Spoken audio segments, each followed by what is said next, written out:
মই doctor B R. Kalita, retired joint director of health service. 93তে মই ৰিটায়াৰ হ'লোঁ। তাৰপিছত মই প্ৰাইভেট প্ৰেক্টিছ কৰি আছোঁ। Private practice actually for the benefit of the poor peoples মই ফ্ৰী ছাৰ্ভিচ এটা দি আছোঁ।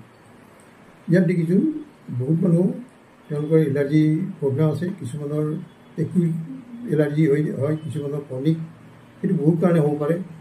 সেইটো কোনো সকলো মই বিশেষকৈ প্ৰত্যেক পেচেণ্টবিলাক কৈছোঁ, ক'বলৈ বিচাৰিছোঁ যে আপোনালোকে এইটো বৰ ইজিলি ল'ব নালাগে, কাৰণ ইয়াৰ বহুত কাৰণে হ'ব পাৰে।